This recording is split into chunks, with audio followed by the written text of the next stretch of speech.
What's up, YouTube? Today we're going to be looking at the Open Ultra League, and the team that we're going to take a look at today is Annihilate, Lapras, and Steelix. Now, this team has a lot of bulk, and not only does it have a lot of bulk, it also has a lot of fast move pressure. We've got Counter on Annihilate, Psywave on Lapras, and Thunderfang on Steelix, and the stat product of Lapras and Steelix are absolutely insane in the Ultra League. That said, before we hop into the battles, I want to say a special thank you to the expert trainer members on this channel, Benny Hemlock, Dr. Green Mustache, and Soham Patil, as well as the legend trainer members on this channel, Big Burden, Andrew Pitten, Musachu, Noodleman, Speedster, Esseros, Liminal Lagomorph, and a brand new member, Tom Spencer. So without further ado, let's hop into the battles. Alright, into the first match, we've got Annihilate into Bellibolt. Now, this is a pretty neutral lead, and it's one that we actually lose in the ones and the zeros, so I'm actually just going to play out the zeros and just kind of sacrifice my Annihilate.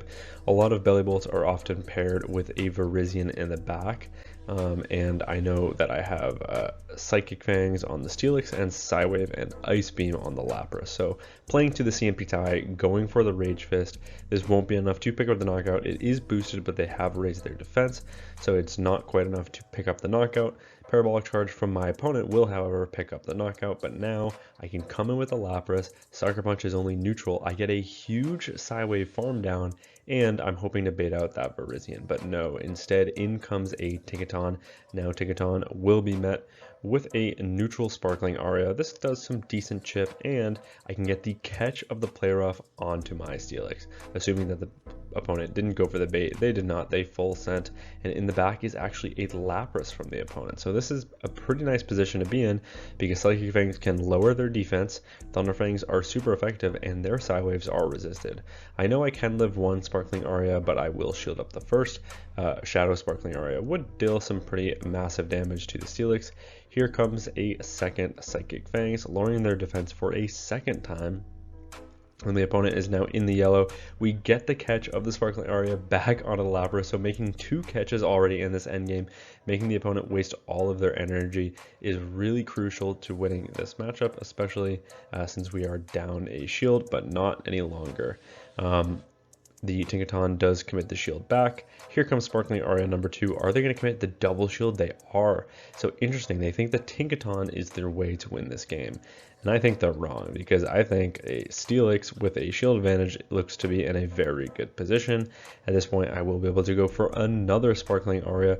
This will put the Tinkaton into the red health, and I'm just going to stay in and force their energy. They have overfarmed here. They're at the back-to-back bulldozes. However, I know I can live this on the Steelix very comfortably. In comes a Lapras. Lapras gets fully Thunderfang farmed down before they can make a move, and unfortunately for my opponent, they no longer have a win con, so they will resign the match. Bit of a tricky lead. In the next match, we've got Annihilate into Moltres. Now, of course, Psywave is resisted on Lapras, so can't come there. However, Sucker Punches are only neutral, resisted on fighting, but super effective on Ghost. And our counters are neutral as well, super effective on Dark, resisted on Flying. So this is actually not as bad of a matchup as you might expect. I actually farm up to 7 counters, baiting like I have the Ice Punch, and the opponent does commit the shield. At this point, I'm going to double shield the Annihilate, counter them into range where a boosted Rage Fist will KO, and I have the back-to-back Rage Fist. So my opponent can't shield this, or else they're going to go down with that shield, and that's exactly what happened. They actually do shield it. Kind of a strange play from the opponent. They know they can't outpace me, so we actually do win the zeros here.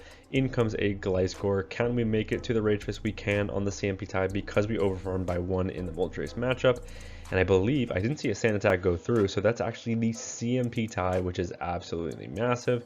Aerial Ace does pick up the knockout, but Annihilate has taken care of 1.5 Pokemon from my opponent. In comes the Lapras. I can get to a Sparkling Area here, just watching for the catch. The opponent goes for the catch. In comes a Credilli, and Credilli will be met with a super effective Ice Beam. Once I connect with this Ice Beam, I'm just going to go for the catch of the Rock Tomb onto my Steelix, but I'm unsuccessful. The opponent holds on to their energy, but that's okay, because even a Grass Knot is very non-threatening to the bulky Steelix. And not only that, we can overfarm in this matchup. These acids are triple resisted.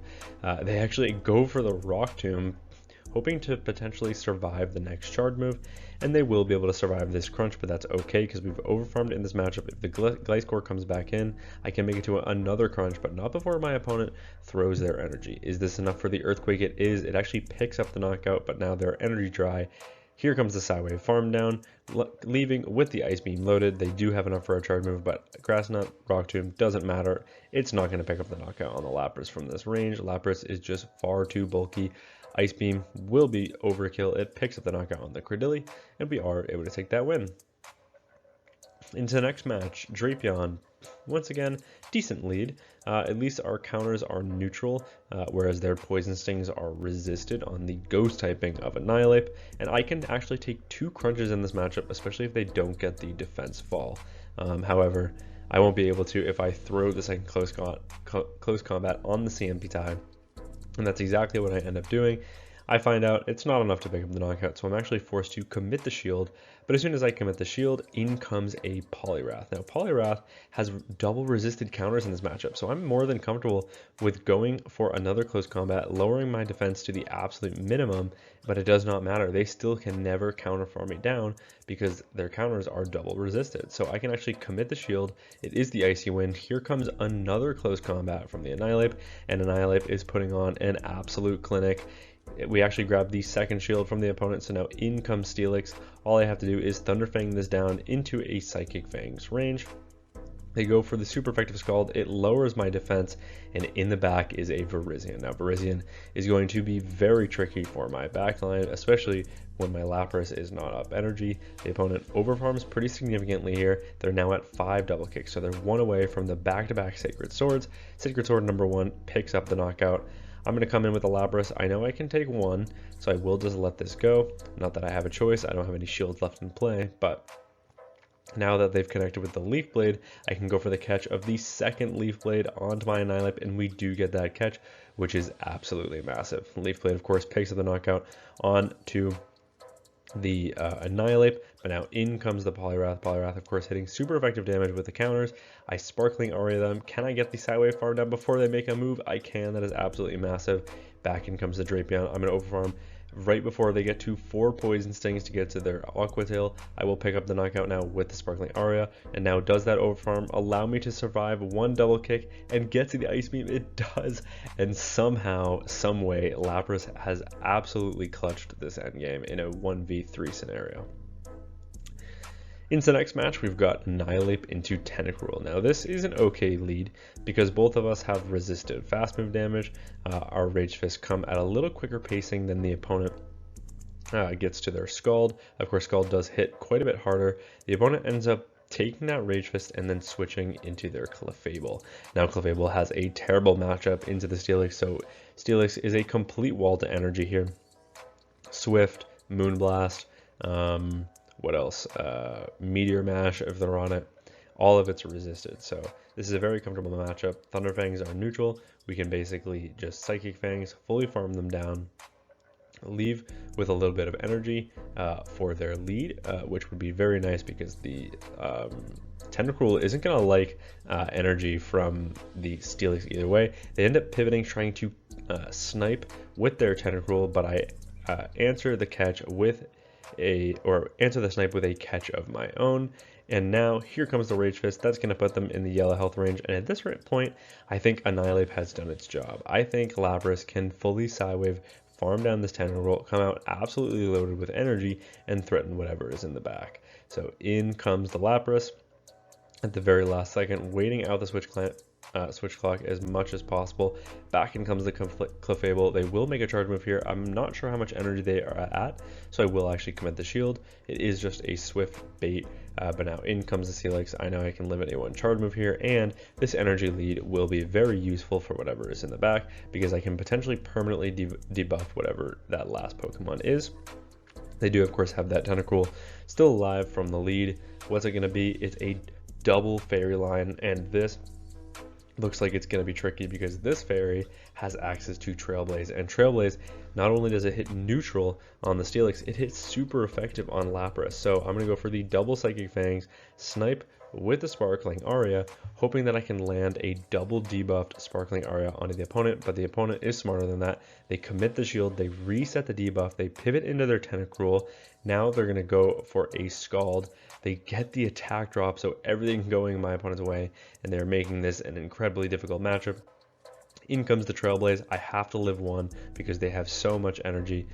Can I make it to the back-to-back charge moves before my opponent is able to make it to the back-to-back charge moves? And it looks like the answer is going to be no, because the opponent just has too much health and they have a pacing advantage in this matchup, and with an energy lead and the timer counting down, I just do not see a win con unless unless they can't get to a last charge move before the timer is up. But they do make the catch onto the Steelix, but unfortunately I think the floor just has too much HP. Do they have more HP than the Lapras? They do, so unfortunately that game does end in a loss.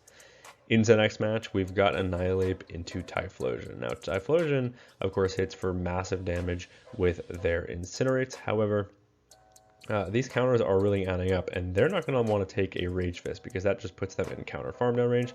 They do farm up to the back-to-back Thunder Punches, so I will just let this go. Thunder Punch doesn't pick up the knockout on the Annihilate, and we can survive the following Incinerate to make it to another Rage Fist. Is the opponent willing to go down 2 shields? They are, and now in comes Golisopod. Now, unfortunately, I don't have a great answer to Golisopod, but Steelix is good enough. Fury Cutter is resisted. Thunder Fangs are super effective. I can lower their defense to amplify that Thunder Fang damage, or I can just go for a crunch, go for some hard hitting damage, and then just one shield fully farm down the Golisopod. And I think that's exactly what I'm going to do.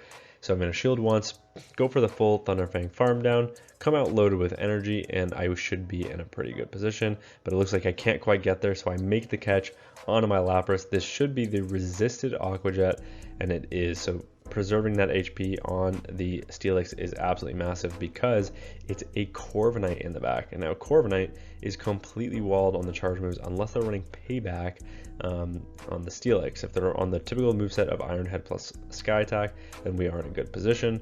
It is a Sky Attack. Can I make it to another Sparkling Aria? I can, and this is nice because not only does it chip the Corviknight, it burns the Switch Clock. So here comes Sparkling Aria, and now in comes the Steelix. I'm not throwing my energy on purpose because I know they're likely completely walled, and as soon as they show me the Sky Attack, this confirms my suspicions. They end up making a very nice CMP sack swap onto their Typhlosion. Thunder Punch bait is still going to get shielded up, but now, even if they were at the back-to-back moves, it does not matter because the Steelix connects with the crunch. Can I get the full Thunder Fang farm down? I can, and yeah, Steelix is going to be able to take that game, so we are able to take the win. Lapras on the lead in the next match. So this is a good lead, but it's a little bit more neutral than you might expect just because these Psy Waves are super effective and they really add up almost as much as my counters, which is pretty insane. I am, however, going to just overfarm, looking to connect with the close combat, but I'm going to bank that energy and pivot into my Lapras when I see the Tentacruel switched in. Tentacruel, of course, completely walled in this matchup unless they're running Sludge Wave or Acid Spray, so I'm not worried that I'm walled either because at least my fast move is super effective, whereas theirs is not.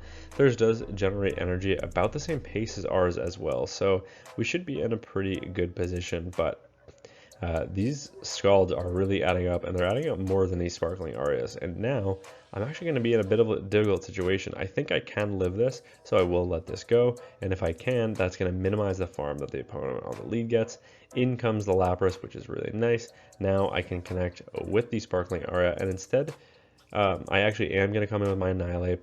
I'm at the back-to-back Rage Fist, so here comes Rage Fist number 1. The opponent actually commits the shield. Here comes Rage Fist number 2. Are they willing to commit the double shield in this matchup in order to get the Psy Wave farm down? They are. And now here it comes, Psy Wave farm down. Counters actually put them at the 1 HP health range. So back in comes the Lapras just to force their energy. They have to throw it here. Otherwise, the Psy Wave is going to knock them out. But now in comes the Steelix.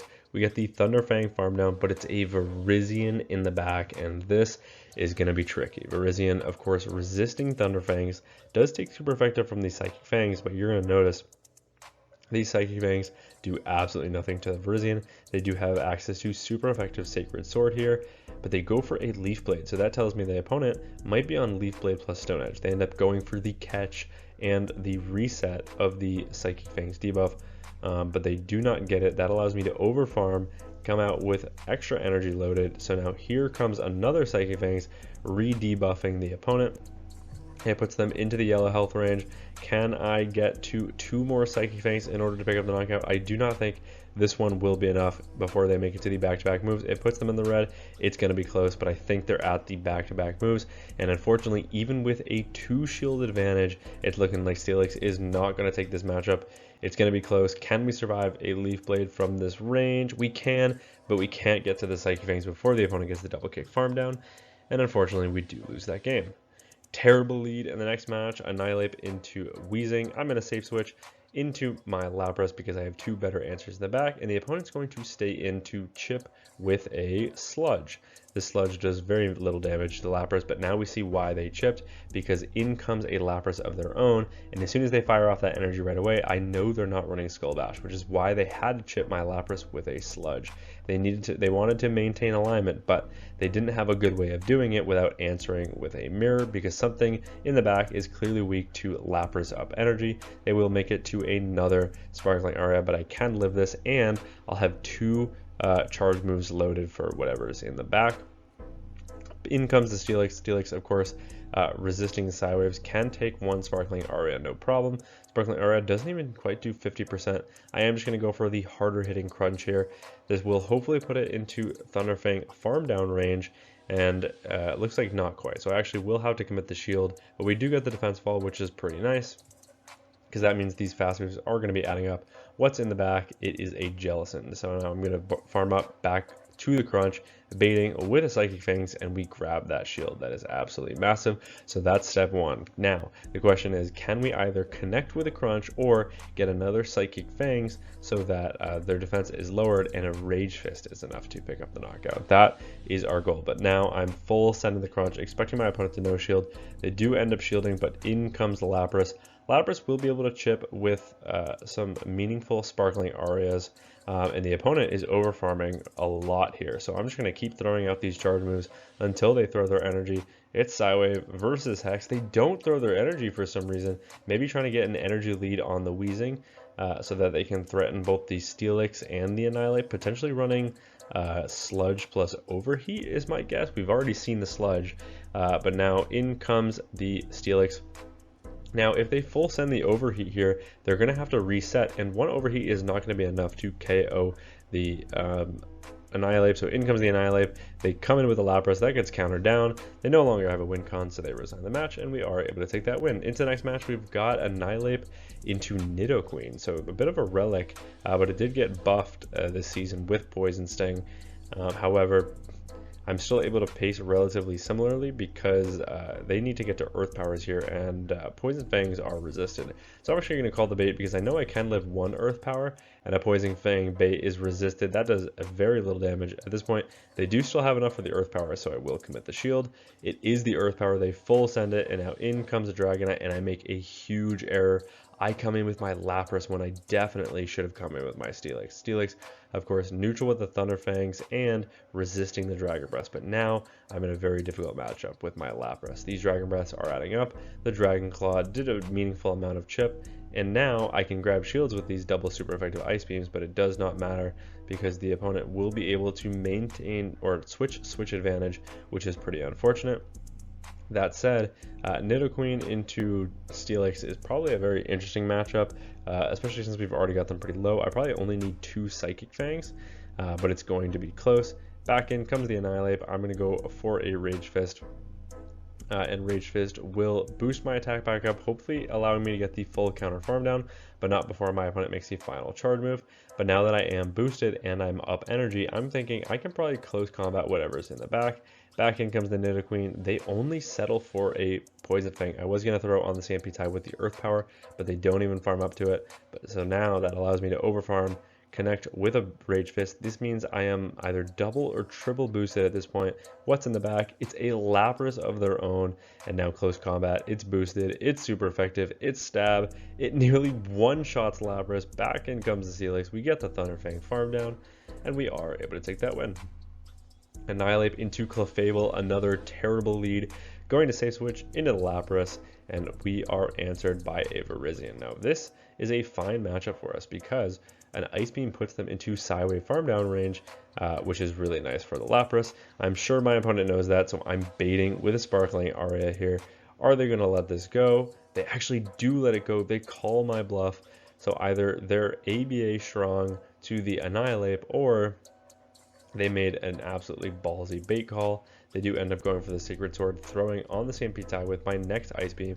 This Ice Beam will be enough to pick up the knockout, but in comes a Jellicent. So yes, my opponent was ABA strong to the Annihilate. They do not care where the alignment is, because my Annihilate has nowhere to go in this matchup. So I will be able to connect with a Sparkling Aria. The opponent is forced to throw energy in order to get rid of the Lapras. They just could not get the full Hex farm down, but that's okay. I'm basically going to come in with Annihilate here and sacrifice it, knowing that I just cannot get to a charge move before they connect with a Shadow Ball. That connects, but now in comes Steelix, and I'm hoping now that they're energy dry that I will be able to get a Thunderfang farm down. The opponent is unlikely to commit a shield on a Psychic Fangs because they know they can still get to a Surf, even if they no shield a Psychic Fangs. So I'm full sending the Crunch here. Crunch connects. That does massive damage. They're not going to get to another charge move. In comes Clefable. Clefable now will be met with a Psychic Fangs, but not before the opponent throws their energy on the CMP tie. It's a Moonblast. Didn't see the attack drop, which is good. Psychic Fangs will lower the opponent's defense, and now these Thunderfangs are going to be adding up more and more, which is good because their Moonblast actually do more damage than our Psychic Fangs, which is pretty unfortunate. They actually show us that they're on Meteor Mash of all things, so the opponent not opting for that Swift, but that's okay because here comes the Jellicent. Jellicent gets Thunderfang farm down. Back in comes the Clefable, able to make it to another Psychic Fangs. How many times have I said Psychic Fangs in this video? It's absolutely ridiculous. The opponent has finally started committing shields. They know they need to pick up the knockout onto the Steelix in order to get rid of it. It's the Moonblast, still not enough to KO. Fairy Winds are resisted, allowing me to get to another Psychic Fangs.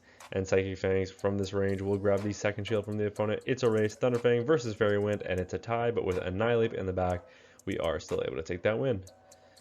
Bit of a tricky lead in the next match, Golisopod. Now, if Golisopod was on Shadow Claw, I'd probably get out of this matchup right away or try and catch an Aqua Jet onto my Lapras. That said, I am able to make it to a Rage Fist. That does some solid chip, and it looks like a second one will be enough to pick up the knockout.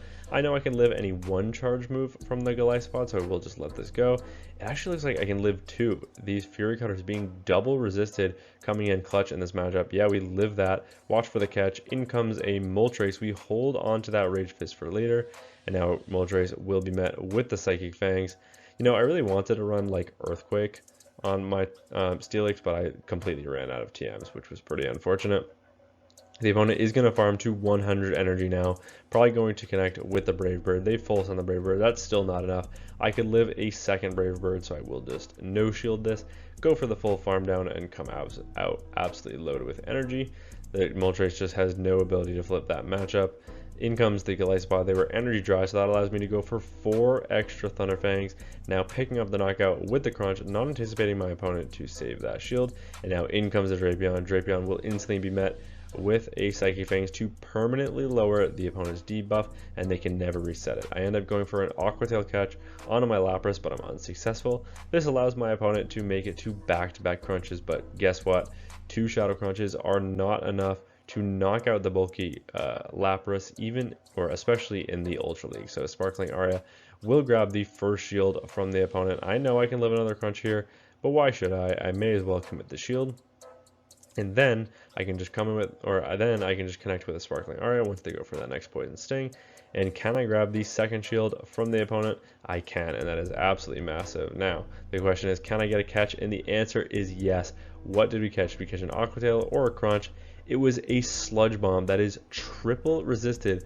Steelix actually lives that, makes it to a Psychic Fangs, and now these Poison Stings, they're triple resisted. It's taking so many of them to get the farm down, and now back in comes the Annihilate. Annihilate, of course, 1 counter through will be enough to pick up the knockout, so I will just commit the shield. Counter knocks out the Drapion, and we are able to take that win. Into the final match of the video, we've got Annihilate into Scizor. This is a pretty decent lead, however, the opponent does have a slight pacing advantage. if they go straight Night Slash in this matchup, which this one clearly does. Night Slash does some pretty good chip, especially with the bullet punches adding up. I end up going for a Rage Fist right away. The opponent catches onto their Primate, but then they end up committing the shield. Now in comes Lapras. Lapras, not too worried about these charge moves. Well, I mean, that's a complete lie. Very worried about these charge moves, but I'm not worried because I have 2 shields left in play, and if they double close combat, their defense is going to be in the absolute gutter, so I can go for the full sideway farm down, then make it to a final charge move, but this is not enough for a third close combat. It is just the Rage Fist that doesn't do that much damage. Back in comes the Scizor. I'm at the back-to-back charge move, so the opponent can't really afford to commit a shield here, and they don't. They let that go, allowing me to get to a full sideway farm down. Now it's about what is that Pokemon in the back. Is it something that my final Pokemon can deal with? And it is a Galarian Moltres, and the answer is yes. My Steelix is grinning from ear to ear seeing this Moltres in the back, because I know they're completely walled, and to add insult to injury, I'm going to go for a catch onto my Steelix right before I make it to another Ice Beam. We get the catch. That has resisted. We are able to take the win once they resign the match. And yeah, this team was super strong. I mean, it's just bulky, it's got fast move pressure. There's not much explaining that needs to be done. If you're looking at climb, I think this is a very valid climbing team that you could use. And yeah, it's just, they're all so neutral and strong, even in bad matchups. I mean, Annihilate when it sees a fairy, it's like, you know, what can you do? But you have 2 better answers to that in the back, which is why you're playing this kind of ABC style team. The only thing that is similar between the back 2 Pokemon is that they're both weak to fighting, but they both have psychic coverage, which is nice, and Annihilate resists fighting. So that's, in that sense, it's ABB style, but it's, for the most part, it's just ABC. But yeah, that's going to be it for me from this video. Thank you all so much for watching, and until next time, peace.